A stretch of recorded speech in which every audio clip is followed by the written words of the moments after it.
And welcome back. In this lesson, we're going to briefly go over some of the drawing assistance tools and built-in kind of utilities that Procreate comes with as of this recording.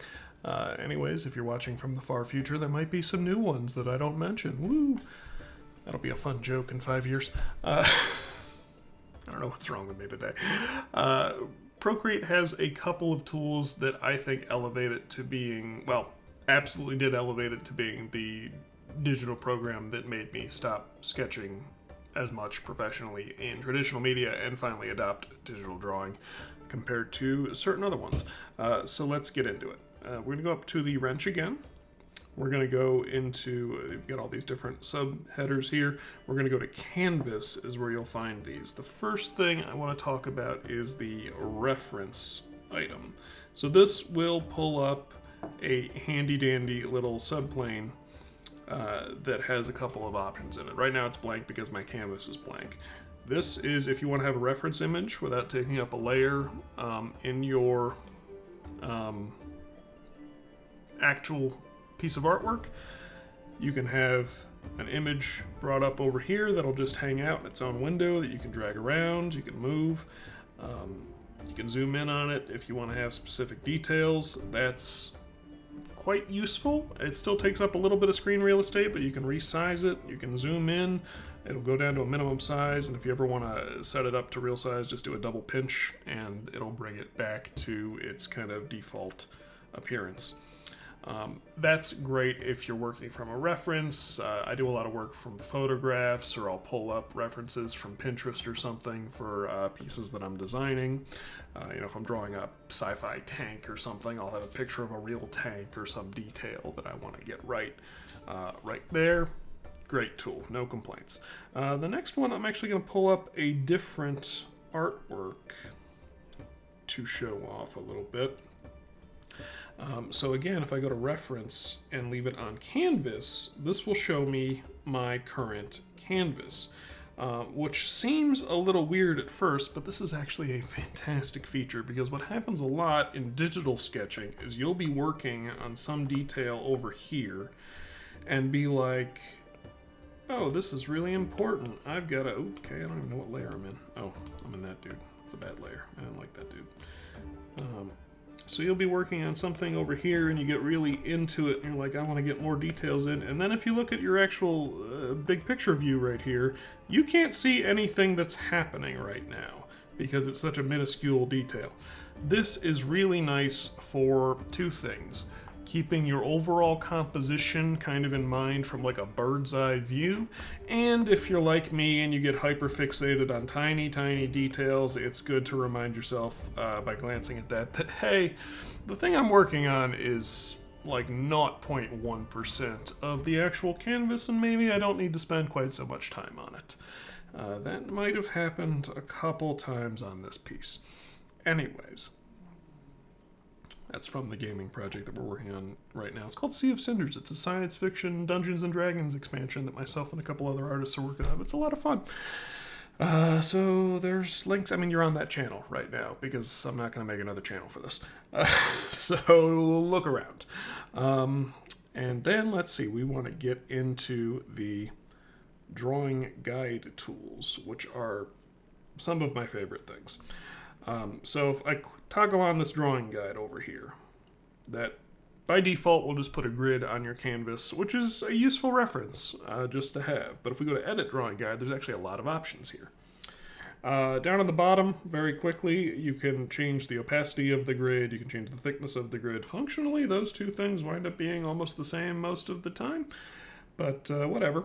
You can change your grid size. Now you might be like, okay, well that's kind of finicky, but if I click on the actual number right there, I can go into my dimensions and say I actually want a 1-inch grid specifically. If I grab these dots, I can move the grid around. The green one will change its orientation. I can tap on it to reset it. Love that. And then finally there's this slider up at the top which will let you pick colors for your drawing guide. Now, you might be thinking, Chris, you just gave me a great breakdown of what a grid is, but there's more. If I tap on the tabs down at the bottom, there's an isometric grid, which is, if you don't know, kind of it's like the old school Diablo games were isometric. It was kind of top down. It's not quite a perspective view or a 3/4 view because there's no vanishing points. It's a style. It's useful for a lot of stuff. Ooh, I got an email. Was that an error? I don't know. I might have hit a button. Isometric's useful for a number of different things. It's good for engineering drawings or CAD drawings or stuff like that, if that's your area of interest, or just making technical looking drawings, which I do sometimes. Yeah, I mean, not much more to say about that. Same settings, same tools. There we go. Perspective is where things get really fun. You'll see that there's nothing here, but if I tap, it creates a vanishing point. Let's make that a little more visible. So that's really useful. I can move around my vanishing point.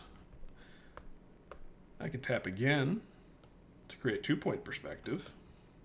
If you've taken my Introduction to Design Sketching class, this should be starting to sound kind of exciting. I can move this around. The blue line becomes my horizon. So that's neat. And I can tap one more time and create 3-point perspective, which won't affect the horizon. 3-point can get you in trouble, though, because if you kind of just put things all willy-nilly, you're going to have a really wild perspective. By the way, I've got it set up, and I think the default as well is using 2 fingers to tap on the screen is the undo function. I don't know if I mentioned that in the last lesson, but that is very useful, and I'll make sure I bring it up again when we do real lessons for anyone who missed it in this one. Anyways, perspective tools, super great, super useful. I can also tap on the dots to delete them and go back down, 1-point perspective, etc. Tap on that one to just completely clear the page. Finally, symmetry, which is exactly what it sounds like. It's a line of symmetry. This one I saved for last because it requires the drawing assistance tool to function, so we'll get into that in just a moment, but very quickly, you have options in the Symmetry tool: vertical, horizontal, quadrant, radial, rotational symmetry. Great. And you'll see that it's automatically toggled on assisted drawing. And what that means is if I go back to my canvas, if I get out of this mode, it's automatically turned on symmetry. Now remember from my preferences lesson that I've got my drawing assistance toggle set up to be my square button on the left over here. That one. So I can toggle on, turn on symmetry, toggle off. Now I'm not working in symmetry. That's why I like having it set up that way. Although in complicated files, sometimes that button gets sticky for some reason. It's a software thing I hope they fix in an update, and sometimes I have to hit it a couple of times. It's not really a big deal. If you don't have your preferences set up like that, you can go to the wrench, under Drawing Guide, go to Page Assist? I thought it was Drawing Assist before. Nope, that's Page Assist. Sorry, I lied. Drawing Guide. That'll turn the drawing guide off. Oh, my bad. I was thinking of the reference toggle. To turn on assistance using the drawing guide that you just set up, you go to Layers. See where it says Assisted under that layer? Apologies for being a little bit convoluted there. Click on your layer. You can turn Drawing Assist off. No symmetry. Go back to your layer. Drawing Assist on. Working in symmetry again. Now let's run through a couple of those drawing guides that we just messed with. So we'll stick with symmetry for a second. Horizontal works kind of the same way you expect it to. Edit drawing guide. Quadrant. Now we're working in 4. You can make some cool patterns doing these. I do it all the time. If I use rotational symmetry, that changes the way the symmetry works. So let's see. I'll just draw an arrow. It'll be really simple. Rotational symmetry on. If I draw an arrow going that way, you'll see that it'll complete the wheel, right? They're all in their own quadrants going in the same direction. If I go to Edit Drawing Guide, I turn rotational symmetry off, it'll go to mirroring. See? Just a useful thing to have in your tool belt. And drawing guide, finally, I can go to radial. It'll give me 6, and it works the same way, just with more options. More lines of symmetry, rather. perspective. Again, let's set up a quick perspective like that. Now with drawing assistance on, it will pick the axis that I am closest to when I drag my pen across, and work exclusively in that axis until I lift the pen off again. So this, for me, is awesome. I work a lot in architecture these days. So when I'm doing concepts for a new building or something, just being able to lock this in, or oftentimes drawing on top of a photograph or something where it's a box in space that has real world perspective, just being able to match that and then draw on new details and keep everything in line is a great tool. In some of my classes, you will see me use this pretty extensively if I'm really trying to dial in. Again, works, as with a lot of perspective drawing, works really well for more rigid body, hard surface things like vehicles, buildings, devices, industrial design stuff, etc. Organic, I might use it to set up some basic symmetry in a scene and then do a lot of just hand sketching because organics don't super fit well into boxes most of the time. But, you know, depends on what you're doing. It's just good to know what your tools are. Isometric, I think you've gotten the riddle at this point. It works the same way with that on. And then if I go to R2D Grid, again, really nice to just be able to draw a perfect grid. I do wish that there was a tool, if anyone from Procreate ever listens to this, I do wish there was a tool to actually draw a specifically spaced grid, because right now I can set this grid to be 1 inch apart, but then I have to go through and draw on each guideline, which isn't always pixel perfect. It's come up a couple of times. It hasn't really been a big issue, but it'd be nice. Yeah, so that are our drawing guide options. Those are how to use each of those with Drawing Assist, and then we discussed the reference window, the reference the reference window tool for both looking at our canvas as we're working on it and bringing in references from outside sources. Real quick, you notice there was also, if I turn on reference, there's also a face option, which will turn on my camera. I think this is awkward, but if I was trying to draw a portrait or something, or do something specific with my face, that would be useful. And I believe there are other options for that as well. I never really messed with it too much. Let's see. Let's learn together. Take a photo, record a video. Don't know what the other camera is. What do you do? Oh, turns the camera off. All right, fair enough. Full screen. Oh, I want this full screen. Oh no, can I draw on this?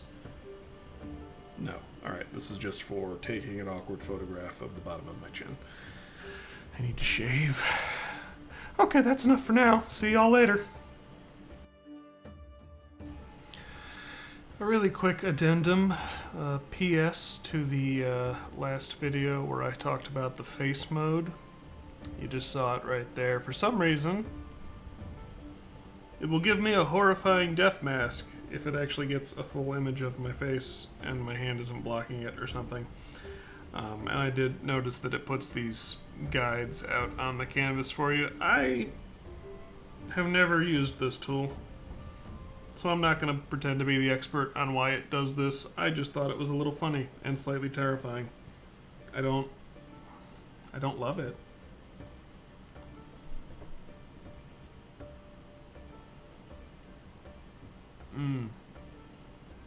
So that's the thing it does.